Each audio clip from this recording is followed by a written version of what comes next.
Okay, well, good afternoon, everyone. My name is Ray Morrow. I'm the Commonwealth's attorney for Fairfax County, and I'm here to announce that this afternoon I released my final report of the investigation into the death of Natasha McKenna, which occurred out of an incident on February 3rd of 2015 in the Fairfax County Adult Detention Center. It's a rather lengthy report. I released it publicly a few hours ago. I hope you all have had some time to digest it. I will be available, of course, the rest of the week to answer questions, but at this point I don't intend to go through everything in the report as it's, as I say, I think it's 53 pages, except to say that nobody disputes that the death of Natasha McKenna was indeed a tragedy. But in my investigation, given the facts and over 8,000 pages of medical records, documents, including a video, witness interviews, consultations with medical experts, as well as the medical examiner, it is my legal opinion that no deputy involved in this incident is in any way criminally responsible for the death of Natasha McKenna. In fact, she died, according to the medical examiner, of excited delirium associated with physical restraint, including use of a taser device. I anticipate you'll have some questions about those things, and I hope to satisfy you with some answers. So with that, I'll throw it open. It's not the first time this cause of death has been determined in similar cases with tasing. No. I mean, maybe not here, but elsewhere in the country. You know, the excited delirium syndrome actually goes back to 1849 when a Dr. Bell discovered what was called at that time Bell's mania in a number of psychiatric patients. Obviously, at that time, no tasers were involved, but nonetheless, folks in mental institutions got into this excited delirium state where they get superhuman strength, their temperature goes up, they have a sort of a cascading symptomology of metabolic reactions that are potentially fatal, and they die. Before tasers, it was associated with the use of pepper spray. Before that, it was associated with the use of physical restraint holds, or just sheer physical restraint. But at the end of the day, the research is very clear that this is a complex medical syndrome that occurs with or without taser use, with or without OC or pepper spray, and with or without various holds. It is just something that can happen under certain circumstances with people who are either high on drugs like PCP or who sadly suffer from profound mental illness like Ms. McKenna did in this case. She suffered from schizophrenia as well as bipolar disorder and had since she was a young woman. You seem to, in this report, in a sense, blame her continued resistance, in part for leading to her death. Can you elaborate on that? You know, I don't think anybody, any decent person, could blame Natasha McKenna for anything. I mean, this poor woman suffered a lifetime of mental disease. The way our system works, in the 60s, we released people with profound mental illness. We recognize that they have rights just like everyone else. We release them onto the streets, and they are usually taken care of in outpatient settings, and we're dependent upon them continuing to take their medication for them to be safe and remain safe. Sometimes that doesn't happen, like in this case, when a person stops taking their medication, and again, through no fault of their own. This is all a product of serious, real disease, in this case, mental disease. So the fact that she struggled mightily, I don't believe was any sort of a conscious decision on her part. In fact, she said what most people said right before she started resisting. She made a comment to the effect of, "You promised you wouldn't kill me," or "You're not going to kill me." I don't remember the exact words. And that is so common to these cases that people will say, "You're trying to kill me, you're trying to rape me," those kinds of things. And that's why they struggle so hard, because they really believe that the people trying to help them, restrain them, are trying to kill them. And so literally they exert themselves to death. That's what happens. Obviously there are, the medical examiner came up with this determination, excited delirium, yes. But it seems like there are people, especially in the mental health profession, who are not on the same page and think that it's, they don't agree that it's a legitimate cause of death. You know, that I've heard that said, and I've read many articles, dozens now, and I don't fancy myself a medical expert, but I did speak to people who are medical experts about it. And I can tell you that the Association of Emergency Physicians, Emergency Room Physicians, they believe in it, and in I think it was 2009, they issued a white paper, which I recommend to you all. I cited in my report. I've read it several times, and that document quite clearly recognizes the existence of this syndrome, and actually points to the fact that although the American Medical Association has not yet adopted a formal definition of it, if you go to other definitions that they have of delirium and other definitions in the international, I think it's glossary of medical conditions, if you cobble a few of those together, you'll see that although they don't call it excited delirium, they recognize it. Right. Also, the Medical Examiners, Association also recommends it, and I have no doubt, reasonable or otherwise, but that it is a real syndrome that exists and is life-threatening. Ray, can you talk a little bit about the context of where this comes in terms of what's going on around the country, in terms of police issues, deaths of people? Right. You've dealt with John here. How difficult was this decision, or was it difficult in the context of everything going on right now?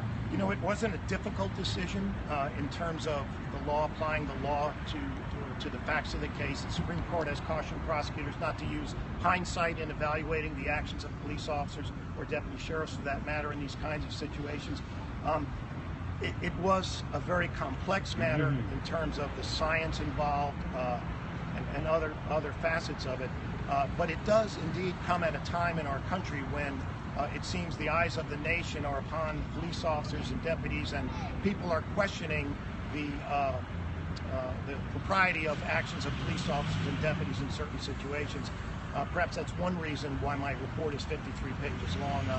I did speak to a member of the task force with respect to the commission. The Board of Supervisors has convened about police shootings, and one of the recommendations I think they're going to make is that the prosecutor should write a report about these things so people can study it and evaluate it themselves. And I think that's a good suggestion. So I've taken that, even though it's not. I don't think it's been formalized yet. I've decided to do that. But indeed, I did go to great lengths because of the climate, in the hopes that if some people cannot agree with me or do not agree with me, that at least they can understand that I arrived at these decisions in good faith and based upon the evidence.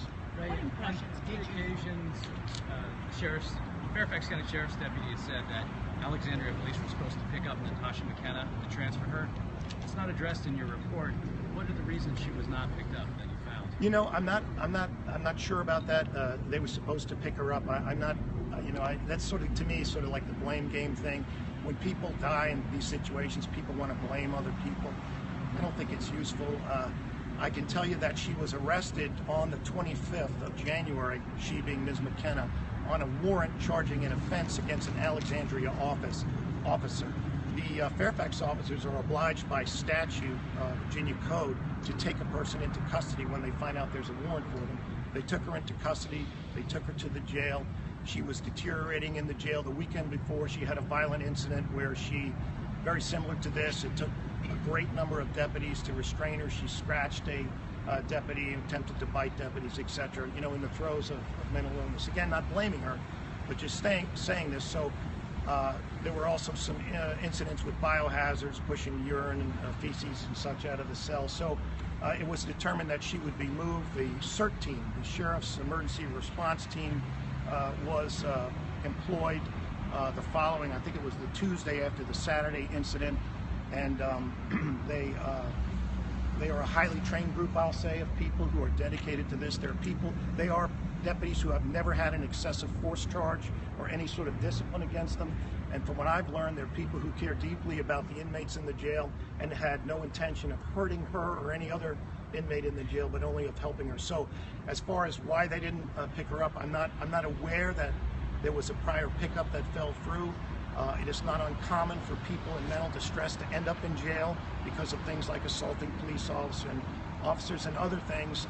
But I can tell you that from what I read from the Community Services Board reports that are contained in there, and from what I learned from the investigation from Detective Flanagan, is that the goal was to get her to Alexandria so she could be hospitalized. And there's a document in the file where a CSB, Community Service Board member, says if you get her here, they told her, we're going to bring her today, Tuesday. If you get her here, she'll be hospitalized. So that was the goal.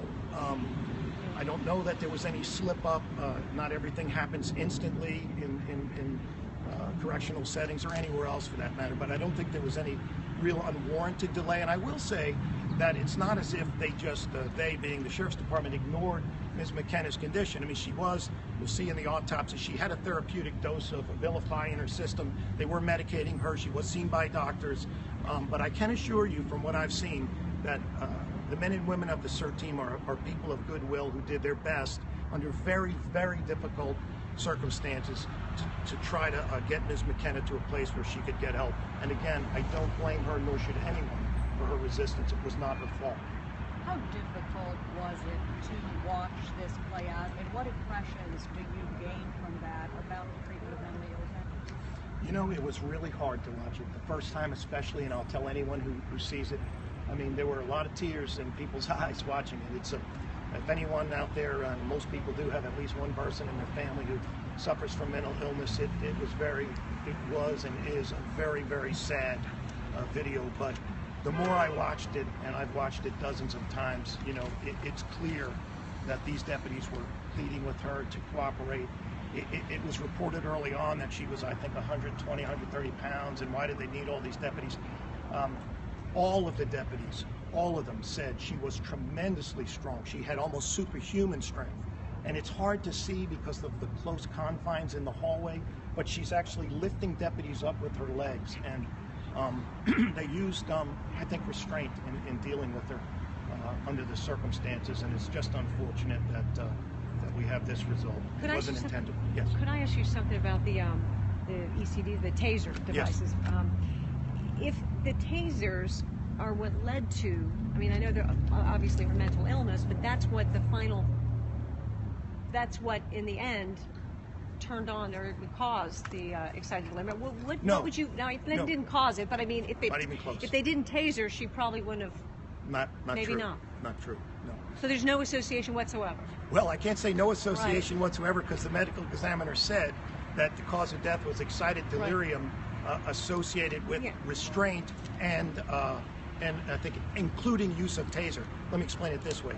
The taser is but one way of trying to restrain somebody. Others are striking them, various holds, restraints, and other things. A taser causes no more rise in one's lactic acid than exercise. What really caused this was the exertion past the point of exhaustion that resulted in the rhabdomyolysis, the lactic acidosis, the leukocytosis, and other medical conditions which once the restraint is had and the struggle is over, the body is flooded with adrenaline, potassium goes to the heart through the blood, which is potentially fatal, and the acid, it builds up quicker than the person can release it. That's what causes the death, not the taser. Was the taser part of the whole struggle? Yes, but no more than the shield, or no more that was used to pin her, no more than any deputy who tried to restrain her, and no more than her own struggle. Well, that's the question. Okay, so if it's associated with tasers, her death and this excited delirium might be associated with tasers, do you think perhaps that there should be some sort of task force or something to look into mental illness, people with mental illness, and using tasers on them? I absolutely think that not only should this case be looked at by mental health professionals, law enforcement professionals, and the public, but it will be. And I believe that's already underway at various levels. I just want to be clear, though, the taser didn't cause her death. That is, and before we had the taser, they blamed it on pepper spray. It just is not a scientific fact. In fact, my research shows there's never been a death connected directly to the taser. And if a taser had caused her heart to go into ventricular fibrillation, or what's called a systole, in other words, your heart stops, Ms. McKenna would have stopped breathing, would have been unconscious from 3 to 15 seconds. Yet she was conscious for minutes after this, which is wholly consistent with excited delirium and inconsistent with a taser death, if there is such a thing. I think the taser is a useful instrument. I think the deputy who used it, it was towards the end. It's not something they did at the front. Most cell extractions are done in under 5 minutes. And this one, actually, I have to tell you up front, it was supposed to be a cell extraction, but they gave her chances to cooperate. First, the lieutenant who used the taser later went up and talked to her about coming out. He didn't think she'd cooperate, but he wasn't sure. That she was given a second chance by another lieutenant who went up and asked her to come out, and they opened the door and let her out. Normally they rush in according to protocol with the shield and pin the person in the cell, but they hoped that she would cooperate. When she didn't, things, I won't say escalated, but a protracted struggle ensued of almost 20 minutes. I think it was 19 minutes and a second or two. The taser wasn't used until maybe 17 minutes into that struggle. And it was only when at the end, these deputies were exhausted. They were trying to push her legs down into the chair. And believe it or not, they couldn't get him in the chair. She was a fighter. And if you look at her history, God bless her, it's not her fault, but she's a fighter. In the hospital, she almost flipped the bed over. You know, it's just a horrific tale of suffering on the part of this woman. And I mean, it says something about the whole system, but my focus is a narrow one. Was there criminal responsibility? But in answer to your question, of course, as a human being and prosecutor and citizen, yeah, I think we should look at how things are done. Things, you know, there's always a chance things can be done better. But I'm not going to second guess people who are struggling with in that situation, and I don't think it would be appropriate. What changes, if any, have been made concerning officers interacting with inmates with mental illness? You know, that's a question for the sheriff. I can tell you that Sheriff Kincaid has suspended the use of tasers, and I know she's attending various meetings with experts in the field. And, you know, just from my sort of readings and speaking to people around the country about these situations, I have a few ideas myself. I'd like to participate in that, but I do think that people are looking at that. You know, the deputies in these positions, I mean, they're just faced with a really difficult job that most people don't want to do. They don't want to wrestle with somebody who has, you know, communicable diseases and is really seriously ill and strong, and they do the job. But I do think they need the backing of professionals and the expertise of professionals to explore ways to do it better. So that's what I could say about that. Thank you very much. Okay? Thanks, everybody. Yes, sir.